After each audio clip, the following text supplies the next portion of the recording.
আসসালামু আলাইকুম প্রিয় দর্শক, অন্য মঞ্চের আলাপ চাইতায় আপনাদের সকলকে আমন্ত্রণ জানাচ্ছি। নমস্কার, আমি তরুণ ঘোষ। এবার সম্ভবত বড়সড় বিপদে পড়তে চলেছেন বাংলাদেশের পররাষ্ট্রমন্ত্রী খলিলুর রহমান। তিনি মরিশাসে বসে তিনি যে প্রেস স্টেটমেন্টটা দিয়েছেন যে গঙ্গা জলবন্টন চুক্তি হবে ভারতের সঙ্গে বাংলাদেশের সম্পর্ক স্থাপনের প্রথম পরীক্ষা। এই যে ড্যামেজিং স্টেটমেন্টটা, বাংলাদেশের ড্যামেজ কতটা হয়েছে সে তো বাংলাদেশ জানে, কিন্তু ভারত এর একটা কড়া প্রতিবাদ যে করবে সেটা গতকালকে আমি বলেছিলাম, প্রিন্সিপাল সেক্রেটারিকে প্রধানমন্ত্রী বলে দিয়েছেন রণধীর জয়সওয়ালকে একটা কড়া স্টেটমেন্ট রেখে দিতে। তিনি গ্রিন সিগন্যাল দিলে সেই স্টেটমেন্টটি তাকে বলতে বলা হবে। সে ছিল পরশুর খবর, গতকাল যেটাই বলেছি। এবার গতকালের খবরটা আমি আপনাদের বলি। গতকাল যেটা স্থির করা হয়েছে সেটা হচ্ছে খলিলুরকে তলব করা হবে। দিল্লিতে তলব করে আমাদের বিদেশমন্ত্রী জয়শঙ্কর, তাকেই তো কোট করেছেন, বিদেশমন্ত্রী জয়শঙ্কর তাকে জিজ্ঞেস করবেন যে আপনার সঙ্গে এই ব্যাপারে এই কথার ভিত্তিতে কোনো কথা হয়েছে কিনা, যদি হয়ে থাকে তাহলে কখন হয়েছে, আদৌ কি কথা হয়েছে আপনি আমায় পরিষ্কার জানান। আর যদি না হয়ে থাকে তাহলে কেন আপনি এরকম একটা স্টেটমেন্ট দিলেন ভারতের বিপক্ষে গিয়ে, তার কারণ আপনি দর্শান। আপনি যদি এই কারণ দর্শাতে না পারেন, ভারতবর্ষ থেকে যে সমস্ত সাহায্য আপনারা চাইছেন একটা সাহায্য আপনারা পাবেন না। পরিষ্কার মুখের ওপর বলে দেওয়া হবে, একটা সাহায্য আপনারা পাবেন না। আমরা যদি বিক্রি না করি, আপনি জোর করে তো আমার ঘর থেকে মাল তুলে নিয়ে যেতে পারবেন না। আমরা আপনাদেরকে দিই মাল, আমাদের ক্রেতার অভাব নেই। এই এত বড় ট্যারিফ গেল, ট্যারিফ দিয়েতে কিন্তু সবার কিন্তু জিডিপি পড়েছে, ভারতের জিডিপি কিন্তু 6 থেকে 8.2% উঠে গেছিল। পেট্রোল নিয়েও ভারতের কোনো সমস্যা নেই, সারা পৃথিবীর পেট্রোল নিয়ে সমস্যা হতে পারে, কিন্তু ভারতের কোনো সমস্যা হবে না। ভারত পার্শ্ববর্তী রাষ্ট্রগুলোকে যথাকিঞ্চিৎ সামান্য তেল দিয়ে নিজেরটা চালিয়ে নিতে পারবে। আমাদের তৈল শোধনাগারগুলো যেগুলো রয়েছে সেগুলো দিয়ে কিন্তু আমরা সমস্ত রকমের তেল, আমরা ক্রুড অয়েল আমরা কিন্তু জোগাড় করে নিতে পারি, এবং ক্রুড অয়েল থেকে যে সারটা বেরোয় সেটাই খেতি বাড়িতে ব্যবহার করা হয়। ফলে আমাদের যে ক্রুড অয়েল বেরোচ্ছে, সার বেরোচ্ছে ক্রুড অয়েল থেকে, তাতে আমাদের দেশে সার আমরা চালিয়ে নিতে পারবো, এবং আমাদের যা স্টক করা আছে 6 মাসের, সেই স্টক থেকে মিলিয়ে মিশিয়ে আমরা চালিয়ে নিতে পারবো। কারণ ওই ব্লকেড, এগুলো খলিলুরকে বলবে না, এগুলো আমি বলছি, ওই যে ব্লকেড, ওই ব্লকেড কিন্তু আমেরিকাকে সরাতেই হবে। ডোনাল্ড ট্রাম্প একজন মিথ্যেবাদী লোক, তিনি কখন কি বলেন তার কোনো ঠিক নেই। এখন গতকালকে উনি বলেছিলেন যে চায়না নাকি অস্ত্র দেওয়া বন্ধ করে দেবে। চায়নাতে একটা দীর্ঘ স্টেটমেন্ট দিয়েছে, আমার সঙ্গে মানে ট্রাম্পের কোনো কথাই হয়নি, অর্থাৎ সেখানেও একটা মিথ্যে কথা উনি বলেছেন। আর ব্লকেট করে যেটা হয়েছে সেটা ওনার নিজের দেশের মানুষের অবস্থা খারাপ হয়ে গিয়েছে। আপনারা খোঁজ নিয়ে দেখবেন, আপনাদের যদি আত্মীয় স্বজন বন্ধু বান্ধব থাকে, বিভিন্ন স্টেটে $3 থেকে তেলের দামটা বেড়ে 6 থেকে 8 $8 রয়েছে পার ব্যারেল, এই পার গ্যালন। আমি সত্য বলছি না মিথ্যা বলছি, সেটা আপনারা আপনাদের আত্মীয় স্বজন বন্ধু বান্ধব বা যারা রয়েছে তাদেরকে একবার জিজ্ঞেস করে নেবেন। ফলে এই পরিস্থিতিতে ভারত কিন্তু তার তেল আমদানি কিন্তু যথারীতি চালিয়ে যাচ্ছে রাশিয়া থেকে, প্রচুর পরিমাণে ক্রুড অয়েল, যা এনে বিদেশে সাপ্লাই করত ভারত, ইউরোপিয়ান ইউনিয়নে সাপ্লাই করার রাস্তা এখন বন্ধ, কারণ হরমুজ প্রণালী তো বন্ধ করে দিয়েছে, ব্লকেট করে দিয়েছে। ভারত যাবে না। আর জোর করে যদি ভারত যেতে চায়, ভারত গিয়ে আরামসে গিয়ে ইরান থেকে তেল নিয়ে আসবে, তোর বাপের ক্ষমতা থাকলে তুই আটকে দেখা। এই অবস্থায় যখন তেলের এত সংকট, মূল্য বৃদ্ধি এই জায়গায় পৌঁছেছে, বিদ্যুৎ নেই, হামে শিশু মারা যাচ্ছে, সম্প্রতি নাকি টিকা আসছে শুনলাম, কিন্তু যতটা ড্যামেজ হওয়ার ততটা ড্যামেজ হয়ে গিয়েছে। এখন ফার্দার যাতে ড্যামেজ না হয় তার জন্য এখন একেবারে মানে বৃহৎ আকারে একটা প্রোগ্রাম নিয়ে ওই শিশুদের টিকা দিতে হবে, যাতে আর ভবিষ্যতে আর না ছড়ায়। কিন্তু এইভাবে যদি গরম চলে, এই গরমে শিশুরা ঘেমে গিয়ে তাদের হাম কিন্তু প্রাদুর্ভাব কিন্তু আরো বাড়বে। সেই অবস্থায় দেশের একজন গুরুত্বপূর্ণ দায়িত্বপ্রাপ্ত মন্ত্রী, যেভাবেই নির্বাচন হোক না কেন, একদলীয় নির্বাচন ভারত বলে, যেভাবেই নির্বাচন হোক না কেন, তিনি এই ধরনের স্টেটমেন্ট ভারতের নাম করে দেন কি করে, যখন এই কথাটা হয়নি। আর এই যে কথাগুলো হয়, দর্শক আপনাদের মনে করিয়ে দিই, যাতে কেউ না অস্বীকার করতে পারে, তার জন্য কিন্তু অডিও রেকর্ডিং হয়, সামনেই কিন্তু অডিও থাকে, রেকর্ডার থাকে, যাতে কেউ অস্বীকার না করতে পারে। এবার আমাদের খলিলুর রহমান যাবেন কোথায়? যদিও যখন অডিও রেকর্ডারটা যখন টিপে দেওয়া হবে, তার সঙ্গে পরিষ্কার কি কথাবার্তা হয়েছে সেটা যখন হবে, তখন কিন্তু কূটনৈতিক মহলে তো আর আমাদের মতো নয় যে আমরা সমাজ মাধ্যমে লিক করে দিলাম। কিন্তু খলিলুর রহমানের প্যান্ট জামা কিন্তু হলুদ হয়ে যাবে। ভারত ঠিক করেছে ওইসব প্রতিবাদ করে কিছু হবে না। এদের চামড়া মোটা মোটা চামড়ায় যখন হয়ে যায় না, তখন ডুগডুগি বাজাতে হয়। এখন ঢোলের মতো বাজাতে হবে, মানে বাংলাদেশকে এখন ঢোলের মতো বাজাও। যেমন জামাত এসে বলেছিল না, আমরা আওয়ামী লীগকে ফিরিয়ে আনতে আমরা সাহায্য করব, কিন্তু আপনারা দেখবেন আওয়ামী লীগ ফিরলে যেন আমাদের ঢোল না বাজায়। কিন্তু আওয়ামী লীগ ফিরবে। আপনাদের একটা গল্প বলি, বিশ্বাসটা এমন বস্তু না, ছোট গল্প বলি। একটা লোকের একটা নদী পার হওয়ার একটা খুব দরকার ছিল, খেয়া টেয়া বন্ধ হয়ে গেছে। খেয়া পাড়ের একজন সাধু সন্ন্যাসী মতো মানুষ, সে ধুনি জেলে, সে রাম নাম কৃষ্ণ নাম জপ করছে। তো তাকে উদ্ভ্রান্তের মতো ঘুরতে দেখে সাধু জিজ্ঞেস করে, তুই কি করতে চাস?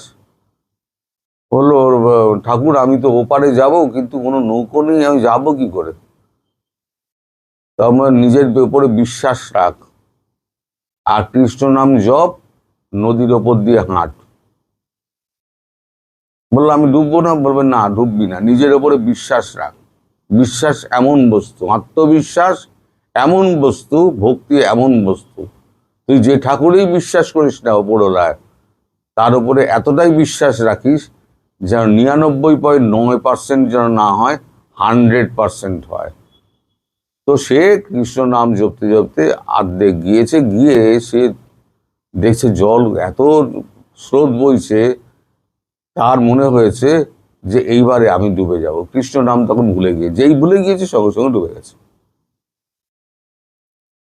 ওই জন্য আমি বলি বাংলাদেশের মানুষকে আপনারা আস্থা হারাবেন না, কনফিডেন্স হারাবেন না, আত্মবিশ্বাসকে বজায় রাখুন। আত্মবিশ্বাসী হচ্ছে সব। এই আত্মবিশ্বাস যতক্ষণ আছে না, আপনাদের কোনো শক্তি হারাতে পারবে না। এদের সব ঢোল বাজবে, ঢোল ঢোল বাজে বাজে ঢোল বাজে বাজে ঢোল, একটা গান ছিল না, এদের সব ঢোল বাজবে। গানটা আমি জানি, কিন্তু গানটা আমি যদি গুনগুনাই তাহলে পরে স্ট্রাইক খেয়ে যাব। তা সবাই ভালো থাকে।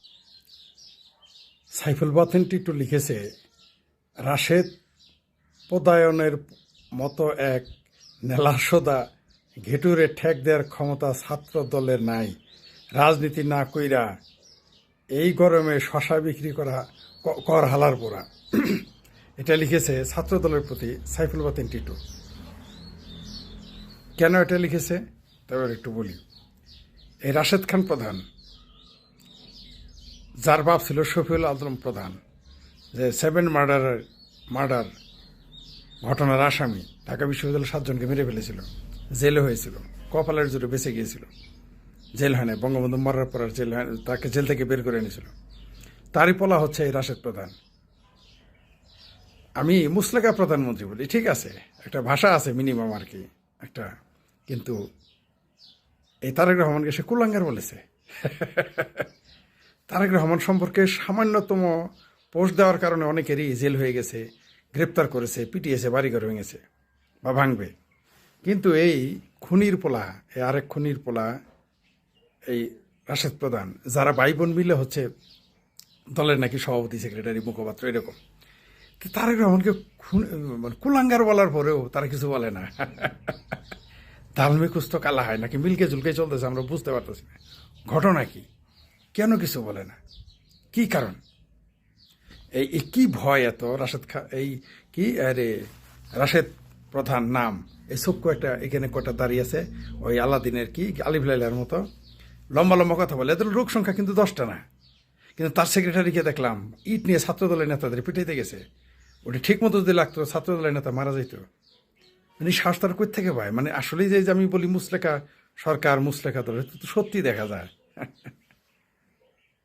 আসলেই ছাত্রদলকে এখন মানে বিএনপি লোকদের এখন আপনার কি বলে, বিএনপি লোকদের এখন শশাই বেচা উচিত।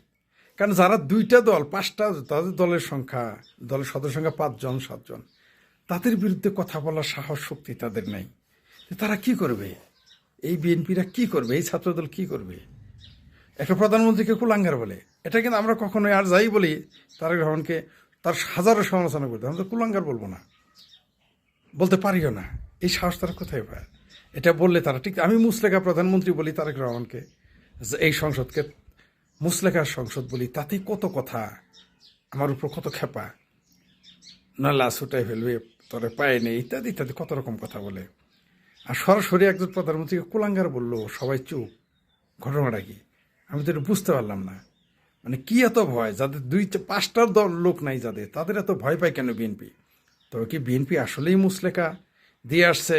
মানে এত মুসলেখা, সাইফুল পাতানের কথা, টিটোর কথাই ঠিক, যে 2 মাস পর, আজকে তো 2 মাস হয়ে গেল, 2 মাস পরে, যে 2 মাস পরে যে আজকে যে উনি স্বাধীনতা পদকের প্রদান করেছেন, যেখানে ওনার মাকেও স্বাধীনতা পদক প্রদান করা হয়েছে, এবং ওনার মেয়ে জাইমা এটা গ্রহণ করেছেন, সেই অনুষ্ঠানে উনি কি বক্তৃতা দিয়েছেন, সেই বক্তৃতা যদি একটু পোস্টমর্টেম করেন তাহলে কিন্তু আপনি ক্লিয়ার হয়ে যাবেন যে প্রধানমন্ত্রী কথা এবং কাজের সাথে আমরা এখন পর্যন্ত কোনো মানে সামঞ্জস্যপূর্ণ ইয়ে পাচ্ছি না।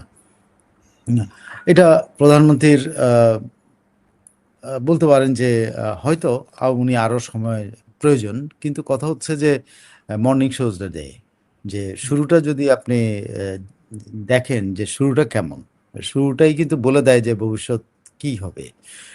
আমরা বিশ্বাস করতে চাই যে উনি ধরেন ক্ষমতায় থাকাকালীন জ্ঞান অর্জন করতে করতে উনি অনেক পরিশীলিত হবেন, অনেক বেশি প্রাজ্ঞ হবেন, অনেক বেশি জানবেন। কিন্তু মর্নিং শোজটা দে বলে একটা কথা আছে, ওনার ভেতরে কি কথা আছে সেটা আপনি জানেন না। মুক্তিযুদ্ধ নিয়েও কিন্তু ওনার অনেক বিতর্কিত বক্তব্য আছে।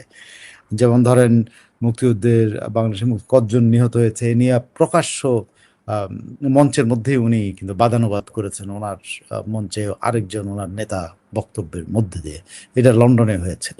সো ওনার মুক্তিযুদ্ধ নিয়েও কিন্তু ওনার যে একটা মুক্তিযুদ্ধের কতজন মারা গেছে, মুক্তিযুদ্ধে কি হয়েছিল, মুক্তিযুদ্ধ কি আসলে শুধু জিয়াউর রহমান করেছে নাকি মুজিবনগর সরকার মুক্তিযুদ্ধ করেছে কি করে না, এ নিয়ে ওনার অনেক রকম কেস। যদিও আপনি দেখেন এই ভদ্রলোক 2001-এ যখন ক্ষমতায় আসে বিএনপি, তখন কিন্তু ইনি কিন্তু বঙ্গবন্ধুর মাজার জিয়ারত করতে গেছিলেন। হ্যাঁ, বঙ্গবন্ধুর মাজারে গেছিলেন, বিভিন্ন চার নেতা করছিলেন, অনেক চার নেতাকে নিয়ে কথা বলছেন, বিভিন্ন মুক্তিযুদ্ধ নিয়ে ওনার অনেক উচ্ছ্বাস ছিল। কিন্তু পরবর্তীতে দেখা যায় যে ওনার মুক্তিযুদ্ধ নিয়ে তেমন কোনো উচ্ছ্বাস তো দূরের কথা, ওনার কি বলে, উনি এটার জাস্ট উল্টো দিকে। আজ মুজিবনগর দিবস আপনি জানেন 17ই এপ্রিল। এই 17ই এপ্রিল আপনি জানেন যে এই দিন শপথ নেওয়া হয়েছিল। তো সেই শপথের দিন যদি মানে দিনের বেলা উনি 16ই এপ্রিল উনি দিনের বেলা স্বাধীনতা নিয়ে কথা বলেছেন এবং স্বাধীনতা পদক অনুষ্ঠানে কথা বলছেন, সেখানের কথাগুলো যদি আমরা একটু পোস্টমর্টম করি তাহলে আপনারা বুঝতে পারবেন যে আমি যে কথাগুলো বলবো এখন সেটার সাথে কতটা মিল আছে। তিনি বলছেন তিনি শ্রদ্ধা জানিয়েছেন যুদ্ধাহত ও পঙ্গু মুক্তিযোদ্ধাদের। তারপরে তিনি বলছেন 1971 সালের স্বাধীনতা অর্জনের যুদ্ধ থেকে শুরু করে 2024 সালের দেশ এবং জনগণের স্বাধীনতা রক্ষার যুদ্ধে প্রতিটি ক্রান্তি লগ্নে যারা জীবন দিয়েছেন, আহত হয়েছেন, নির্যাতন নিপীড়নের শিকার হয়েছেন, তাদের প্রতি বিনম্র শ্রদ্ধা। উনি কিন্তু মানে যে কোনো জায়গাতে ওনার বক্তব্যের মধ্যে উনি কিন্তু ছোটখাটো ইয়ে দিয়ে কিন্তু ওনার দ্বিমতগুলো প্রকাশ করেন। যেমন ধরেন এই প্রথম উনি 24-এর আন্দোলনকে যুদ্ধ বলেছেন এবং 24-এর আন্দোলনকে স্বাধীনতা রক্ষার একটা যুদ্ধ হিসেবে অভিহিত, জনগণের স্বাধীনতা রক্ষার এবং উনি 71 সালের সাথে কিন্তু 24-কে মিলেছেন, যেটা জঙ্গিরা মিলাতে চায়। তাহলে ওনার এবং জঙ্গিদের মধ্যে পার্থক্য কি হলো? তাহলে আপনি যে বললেন যে মুক্তিযুদ্ধের পক্ষে কথা বলে উনি ভোট নিয়েছিলেন, তাহলে এখানে তো উনি তো মুক্তিযুদ্ধকে 1971 সালকে 1924-এর সাথে মিলিয়ে দিয়েছেন, তুলনা করে দিয়েছেন। এখানে উনি সরাসরি বলছেন এটা স্বাধীনতা রক্ষার লড়াই, স্বাধীনতা নাকি রক্ষার লড়াই হয়েছে সেটা 24 সালে, এবং 1900 কিনা বলে 71 সালে ছিল স্বাধীনতা অর্জনের লড়াই। দুটো শব্দ কিন্তু খুব কেয়ারফুলি সাইটেড। তো এটা কোনো ভাবার কারণে যেটা স্লিপ অফ টাং না, ওনার খুব কেয়ারফুলি কিন্তু এই শব্দগুলো উনি ব্যবহার করেছেন। আমি আবারও বলি, কোট, 1971 সালের স্বাধীনতা অর্জনের যুদ্ধ থেকে শুরু করে স্বাধীনতা যুদ্ধ থেকে শুরু করে 2024 সালের দেশ এবং জনগণের স্বাধীনতা রক্ষার যুদ্ধ,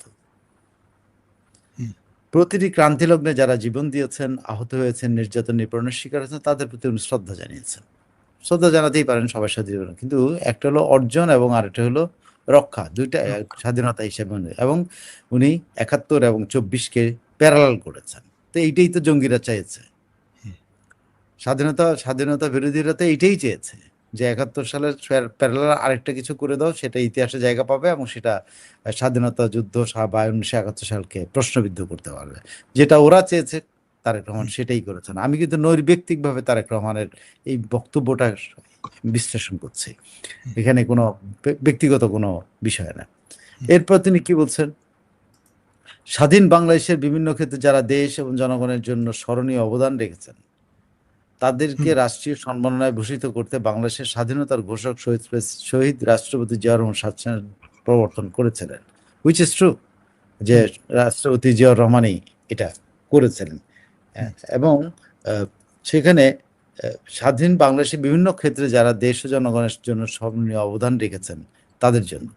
কিন্তু বাংলাদেশে এই স্বাধীনতা পদক ব্যবহৃত হয়েছে, স্বাধীনতা বিরোধীরা এই স্বাধীনতা পদক পেয়েছে। তো তারা কি অবদান রেখেছেন? বাংলাদেশের স্বাধীনতা বিরোধিতা করেও কিন্তু অবদান রেখে স্বাধীনতা পদক নিয়েছেন। এটা বিএনপির আমলে এবং এরশাদ আমলে এটা বহু উদাহরণ হয়েছে। এবং এবারও যদি আপনি লিস্টটা খোঁজেন, আপনি লিস্টটা আপনার কাছে যদি থেকে থাকে, আমার কাছে নাই, আপনি লিস্টটা পড়ে শোনেন, এখানে আপনি ওই চক্রের লোক পাওয়া যাবে। আপনি তো বলে ফেলেছেন, আসলে আমার আসলে নতুন কিছু যোগ করার এখানে নেই। দুইটা দিবস সরকার চয়েস করেছে, দ্যাটস গুড, যে বিশেষ করে বিপ্লব এবং সংহতি দিবস, সেটা তাদের রাজনীতির সাথে খুবই সম্পর্কিত। তো জাতীয় দিবস হিসাবে যদি এটা গিলানোর চেষ্টা হয়, কিন্তু এটাতে অভ্যস্ত ছিল মানুষ। তো এটা নতুন, এটা যে খুব মানে মানুষকে চাপিয়ে দেওয়া হচ্ছে তা না। এর আগে থেকেই দেখেছে যে বিএনপি আমলে বিএনপি এই দিবসটাকে পালন করত। তাদের রাজনৈতিক জন্ম বা পুনর্জীবন যেটাই বলি, একটা বা দেশের মধ্যেও একটা রিকনসিলিয়েশনের যে ঘটনাটা 7ই নভেম্বর তো একবারে ফেলে দেওয়া না। আমরা শুধুমাত্র স্বাধীনতার আগের গুলো স্মরণ করবো তা না, আমাদের পরবর্তী ডেটও তো আমরা স্মরণ করতে পারি। এখন নতুন করে আসছে যে 5ই অগাস্ট যদি সরকার করে, বা আমি জানি না এখন হয়তো ইনক্লুড করেছে কিনা, করতেই পারে তারা। সেই ক্ষেত্রে আপনার জাতীয় বিপ্লব ও সংহতি দিবস সেটাও ঠিক আছে। আর সমবায় দিবস, এটা তো এরকম দেশের মধ্যে অনেকগুলো দিবস আছে, ওইগুলো আমি মনে করলাম যে সে একটা করেছে। কিন্তু আপনি রাইটলি পয়েন্ট আউট করেছেন 7ই মার্চ, যেটা ঐতিহাসিক ভাষণ, যেটাতে বলা হয় যে বাংলাদেশের স্বাধীনতার ঘোষণা অলমোস্ট সেখানে দিয়ে দেওয়া হয়েছে। হ্যাঁ, মানে এটা একটা নীতিগত সিদ্ধান্ত, মানে চূড়ান্ত হয়ে গেছে, পুরো বাংলাদেশ জেনে গেছে সেদিন বাংলাদেশ স্বাধীনতার পথে চলে যাচ্ছে। এবং এটার বর্ণনা করার কিছু নেই, এটা ইতিহাস স্বীকৃত। এবং আপনি জাতিসংঘের ইউনেস্কোর উদাহরণ দিলেন, এবং বাংলাদেশে এর থেকে বড় ভাষণ, এর থেকে বড় উদ্দীপনামূলক, এটা বাদ দেন, এটা বঙ্গবন্ধু দিয়েছে। কিন্তু ভাষণ হিসাবে যদি এটা চিন্তা করা হয়, যে উদ্দীপনা যেটাতে থাকে, যেভাবে মানুষ মানুষ জেগে ওঠে স্বাধীনতার জন্য এই ভাষণ শুনে, সেই ভাষণের দিনটাকে ইউনূস সরকার বাদ দিয়ে দিয়েছে। ইউনূস সরকার তো রাজাকারদের প্রতিনিধি ছিল, এটা তো সবাই জানে, তারা তাদের দৃষ্টিভঙ্গি থেকে বাদ দিয়েছে। কিন্তু এই সরকার কেন দেবে? স্বাধীনতার সঙ্গে সম্পর্কিত একটা দিন যদি 7ই নভেম্বর ফেরত আসতে পারে, আমার মনে হয় যে এইটাও ফেরত আসা উচিত ছিল। এবং যদি সরকার, এখনো তো দিন আছে, সরকার এটা পুনরায় সিদ্ধান্ত নিতে পারে।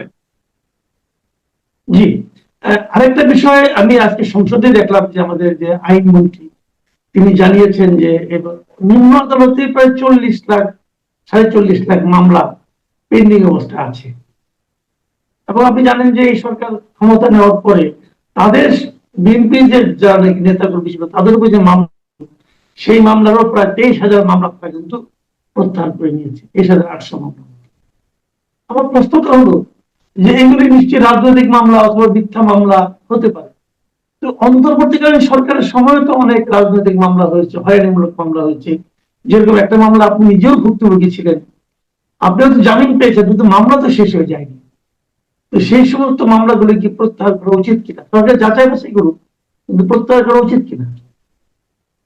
অবশ্যই প্রত্যাহার করা উচিত। এবং সরকার যে এই ঝঞ্ঝাল মাথায় নিয়ে রেখেছে, আমার তো মনে হয় মাথা সাফ করা দরকার। এই যে সরকারের কতটা আইন কর্মকর্তা আছে, মনে করেন সরকারের কতটা আইও আছে, পুলিশ প্রশাসন ব্যতিব্যস্ত হয়ে রয়ে গেছে, বা এখানে সরকারি আইনজীবীরা ব্যতিব্যস্ত হয়ে আছে কেন?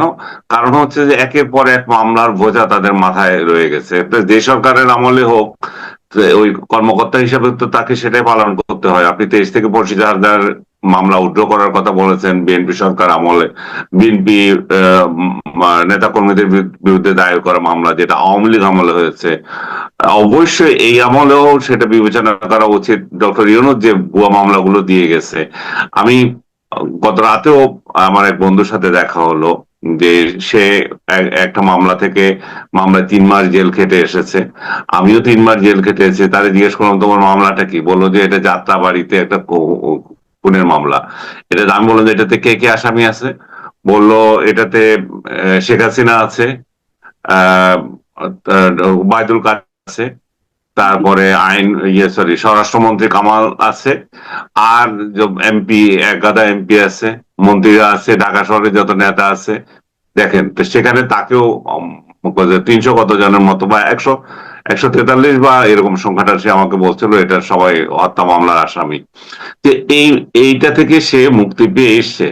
তো এরকম আপনি ধরেন যে এরকম কতটা ভুয়া ভুয়া মামলা আরো কত হাজার রয়ে গেছে। তো এই হাজার হাজার মামলা আমি তো নিজে চোখে দেখে এসেছি।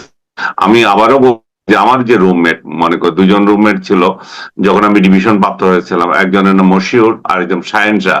শাহেন শাহের নামে অনেকগুলো মামলা হয়ে আছে, কোনো চার্জশিট দেয় না, কিছুই দেয় না। সে পুলিশ কর্মকর্তা, ও ডিবিতে চাকরি করত, এবং ডিবিতে চাকরি করাকালীন তার বিরুদ্ধে সে ওইখানে ডিউটি ছিল তার অন্যদের এটাকে কি বলে, কে কোথায় যাবে না যাবে এগুলো ডিসিশন দেওয়া। তো এটার সাথে কোনো, এটা ফিল্ডের কোনো কাজই না। তো ডেস্ক বাউন্ড একটা জব করতো, তাকেও মামলা দিয়ে রেখেছে, কারণ তার ফ্যামিলি আওয়ামী লীগের সাথে সম্পর্কিত, কেন এই জন্য। আর আরেকজন, তার নাম সে সায়েন্স ল্যাবরেটরির এক কর্মকর্তা। সায়েন্স ল্যাবরেটরি যে কর্মকর্তা, আমি ভদ্রমহিলার নাম এখন না নিলে পারছি না, মালা খান বলে এক ভদ্রমহিলা, যার নামে বিভিন্ন সময় দেখবেন আপনি পত্র পত্রিকায় ভুয়া সার্টিফিকেটের জন্য হয়েছিল। তার রোশানলে পড়ে সে 5টা মামলা শিকার, বৈষম্য বিরোধীদের দিয়ে তাকে 5টা মামলা দিয়েছে। ঢাকা শহরের 5 জায়গায় সে নাকি সন্ত্রাস করেছে। এইগুলো সবগুলো থেকে সে রেহাই পেয়েছে, মানে জামিন নিয়েছে। তারপর তাকে অজ্ঞাতনামা আরো 3টা মামলা দিয়েছে। 2টা দিয়েছিল আমি থাকতেই, সে 2টা তো সে জামিন পেয়েছে, এখন তৃতীয় আরেকটা দিয়েছে। সে একজন তরুণ কর্মকর্তা, একজন বিজ্ঞানী। সে পিএইচডি করার জন্য তার বউ ঢাকা ইউনিভার্সিটির টিচার, তারা একসঙ্গে বাইরে ছিল। তার পুরো স্বপ্ন, তার পরিবার পুরো একেবারে শেষ হয়ে গেছে, এবং 30 লক্ষ থেকে 50 লক্ষ টাকা তারা এই পর্যন্ত ব্যয় করে ফেলছে। যে এরকম শত শত মামলা জেলখানায় মরতেছে এই লোকজন এই মামলা নিয়ে। যে এরকম ভুয়া মামলাগুলো তাহলে কে উদ্ধার করবে? ইউনূস দিয়ে গেছে, আসিফ নজরুল তার বিরোধিতা করেছে, জামিনের বিরোধিতা করেছে, পৃথিবীর কোনো ইতিহাসে তো নাই। এর থেকে 2 বাটপার যে বাংলাদেশের যে বিচার বিভাগকে ধ্বংস করে দিয়ে গেছে, এখন বিচার বিভাগের জন্য মায়া কান্না করতেছে যে বাকিরা। এটা থেকে উদ্ধার করবে কে? তাহলে বর্তমান সরকারকে সেটা করতে হবে। বর্তমান সরকার ভুয়া মামলাগুলো যদি প্রত্যাহার করে, তাহলে কিন্তু এখানে যারা প্রকৃত অপরাধী তারা কিন্তু এখানে ধরা পড়বে। এই যে সন্ত্রাস, সেই সন্ত্রাস রুখে দিতে হবে। এবং আপনারা অতীতে এই সন্ত্রাসীদের দ্বারা, অর্থাৎ যারা তৌহিদি জনতা, এদের দ্বারা বহু মানুষকে নির্যাতিত, নিপীড়িত হতে দেখেছেন। আজকের ঘটনা, চিন্ময় কৃষ্ণ দাস তিনি জেলে রয়েছেন, তার একটি মামলা জামিন হয়েছে, কিন্তু অসংখ্য মামলা তার বিরুদ্ধে রয়েছে। তো তার এখনও মুক্তি অনিশ্চিত। আবার আপনারা দেখেছেন একের পর এক ধর্মীয় অনুভূতিতে আঘাতের অজুহাত তুলে বিভিন্ন ব্যক্তিকে হত্যা করা হয়েছে। চলুন, এই যে ব্যক্তিটি, যাকে মাইক্রোফোন হাতে দেখতে পাচ্ছেন, যে পীর কালান্দার বাবা জাহাঙ্গীর শামীম, তিনি আসলে কোরআন অবমাননা করেছিলেন কিনা? কোরআন অবমাননা যদি কেউ সুস্পষ্টভাবে করেও, পুড়িয়েও ফেলে, মানে যা ইচ্ছা করুক, এটা তার জিনিস, সে যা ইচ্ছা করতে পারে। কোরআন কেন, যে কোনো ধর্মগ্রন্থ বা যে কোনো কিছু, যদি আমার টাকায় কেনা হয়, আমার জিনিস, আমি কি করব? সেই জন্য কাউকে কৈফত দেব না। এবং হত্যা করার তো প্রশ্নই আসে না, বা নির্যাতন করা, এমনকি প্রশ্ন করারও কোনো আইনি ভিত্তি নেই। কিন্তু কি আর করা, এই মবের দেশে, তৌহিদি জনতার দেশে অনেক কিছু আমাদের দেখতে হয়। চলুন দেখি আসলে তিনি কি বলেছেন। তিনি কিন্তু কোরআন, মানে এই ভিডিওর খণ্ডিত অংশ 30 সেকেন্ড সামনে রেখে ইসলামিক সন্ত্রাসীদের মধ্যে যে অন্যতম দল জামাত ইসলামী, তারা এই ব্যক্তির বিরুদ্ধে, অর্থাৎ এই বাবা জাহাঙ্গীর শামীম, তার বিরুদ্ধে গুজব ছড়িয়ে তাকে হত্যা করেছে। মূলত তিনি কোরআন অবমাননা করেননি, তিনি নিজেও একজন মুসলমান এবং উদারপন্থী মুসলমান। আপনারা যাদেরকে সুফি হিসাবে চেনেন, বা মাজারপন্থী, পীর তরিকাপন্থী, তো শুনুন, পুরো সুরটা শুনলে আপনারা বুঝতে পারবেন। এমন একটি ঘটনা বাংলাদেশে ঘটলো যেটার ভিত্তি হচ্ছে শূন্য। তো জামাত ইসলামী সন্ত্রাসী, ওই কুষ্টিয়ার সে আশমিকা মান্দানা খ্যাত আমির হারামজাদার এলাকা, জানেন তাদের ধর্মীয় মতাদর্শ কি, তাদের চিন্তার স্তর কোন পর্যায়ে রয়েছে, তারা সুস্পষ্টভাবে সন্ত্রাসী এবং আমাদের কাছে এটি প্রমাণিত। তো দেখুন এই জাহাঙ্গীর নামক ব্যক্তিটি আসলে কোরআন অবমাননা করেছিলেন কিনা এই ভিডিওতে।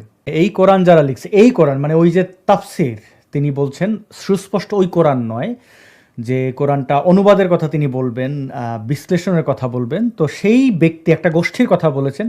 পুরো কোরআনটা যিনি লিখেছেন তাকে, মানে ওসমানকে তিনি বলেননি।